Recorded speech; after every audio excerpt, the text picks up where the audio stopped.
The new interview of ALINA ZAGITOVA with Alexander Kruzhkov from Sport Express feels like a cold shower. First, ALINA presents herself in a rather unusual image.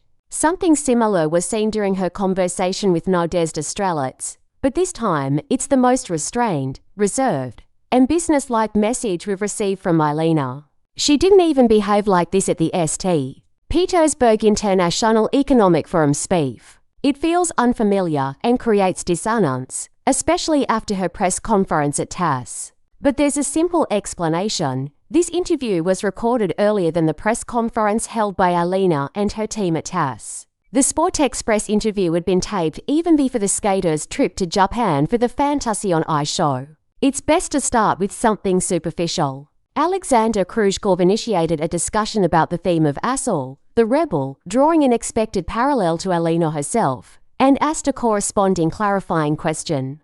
In response, Zagitova stated that yes, she considers herself a rebel. Her form of protest is refusing hugs and kisses, which are common in show business, and because of this, she's allegedly perceived as arrogant and cold. In show business, everyone likes to hug and kiss each other on the cheek upon meeting. For me, this is unacceptable. Many interpret this as stardom or arrogance. They consider me haughty and cold, but everyone has their own personal boundaries. Mine are just like this, and I don't want them to be violated. I'm generally not tactile, and in this sense, I'm not afraid to go against society. At the same time, during the Fantasy on Ice show, ALINA suppressed her rebellious spirit and sweetly interacted, hugging her colleagues. She recalled how she decided to dye her hair purple as a way of self-expression, because she really needed it emotionally at that period. Meanwhile, in vlogs for the first channel, ALINA hugs everyone, supports them physically, touches some skaters, and even playfully teases them like Arseny Fedotov, for example. Indeed, during the TASS press conference, ALINA's team officially announced that they had abandoned and the image of Asshole as a rebel. After all, such people certainly don't need scarlet sails. Screenwriter Nika Simonova managed to defend her position, preserving the most classic image of Asshole, pure and gentle. Another point. In an interview with Sport 24 published June 6th, director of Asshole Svetlana Kryushkina shared how the idea emerged to realize a project based on Grebenstchikov's story on ice. Previously, we worked with ALINA on the show Keepers of Time in Kazan, and were very satisfied with the results. When we saw the audience reaction and reviews saying they cried and remembered the history of the country, not only the Republic, then the idea came to us not to stop, but to create something else. I studied information topics carefully, and when I found out that Alexander Green would have turned 145 years old, I called ALINA and suggested staging Scarlet Sails. She said, "You won't believe me, but I recently bought this book myself." So everything aligned for us. Here's what ALINA herself says in the Sport Express interview. Alexander Kruzhkov, ALINA, good day. Soon the premiere of the ice rock musical Asshole will take place in St. Petersburg. Tell us, whose idea was it?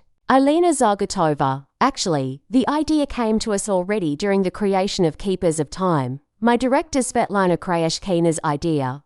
But later we decided to upgrade it, to make it a rock musical. That was already my idea because I wanted to add something new to this field. And these obvious inconsistencies regarding the timeline of when the idea originated strongly raised doubts not only about ALINA and Svetlana, but about the entire project itself. Considering the change in concept from a rebellious to a classical image literally just a couple of weeks and a month before the premiere, along with all the above, adds even more skepticism.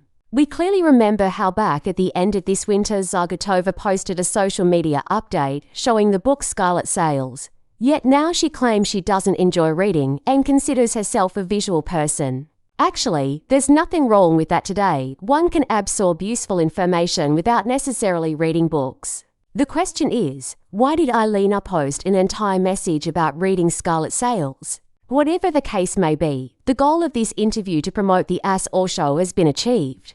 Of course, not as creatively or organically as Dmitry Kristalev did on the first channel. Sport Express opted for a straightforward approach, but reach and reactions are present. Perhaps the most interesting part comes at the end. Do you have friends among figure skaters? Not just acquaintances or casual friends, but someone you'd truly call a close friend, no. I won't deny that this answer was extremely surprising. Anything is possible. Maybe ALINA no longer considers Anna Sherbak over her colleague within the world of figure skating. Despite the fact that Anna openly speaks about being friends with ALINA, P.S. Red roses go beautifully with white chrysanthemums.